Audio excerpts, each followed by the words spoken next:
Hi, First Wave. I'm Denzel Taylor. I'm a freshman here at Carroll University, and I would really like to become a student at University of Wisconsin-Madison and become a member of the First Wave program. And so here is my piece, Gateway from Childhood Blues.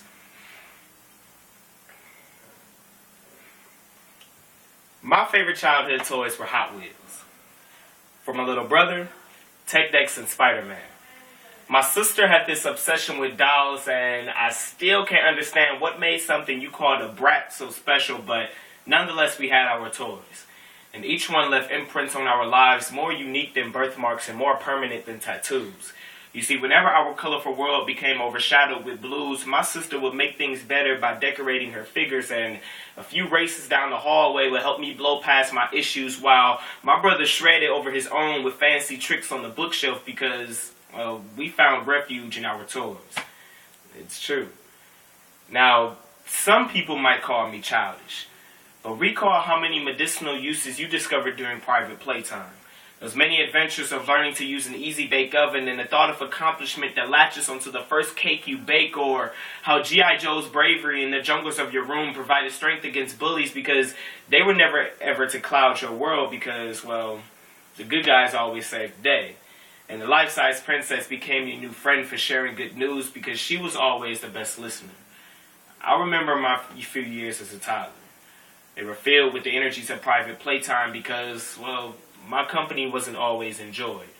But my toys sat in despair each time they were left in the dark, waiting for the next opportunity to band-aid my spirit and self-esteem each time they became damaged.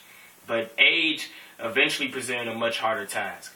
Play-Doh became a less effective antibiotic, and finished puzzles stopped functioning for making sense of my thoughts because 14 became a synonym for complicated. I began to speak to my parents with a newfound boldness, and my rescue heroes failed in saving me from their wrath.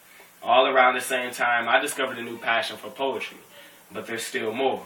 My face began to map out all of my insecurities, and X marked the spot with each oozing pimple pop. Again, each oozing pimple pop. Again, each oozing pimple pop. God, I think you missed the spot. Let my face and heart become a little too dirty. There are just one too many spots. I hated the fact that at this time, girls were finishing the ugly duckling stage while mine had just started. And as the years advanced, the distance between my crown and my feet, so did my toys move further from my heart. Their value dimming more and more like the last candle in a powerless home, so the family comes closer. Until they are forced to embrace, and then the family hugs tighter. Until they begin to feel that their tight physical bond will perpetuate that last flickering flame. I use my memories to produce that same hope. Because my siblings might allow it to steal away into their minds' blackness. So I hold on to them. And when the blues invades my colorful world again, I can remember that happiness did exist. So it's always possible that I can have it now. Thank you.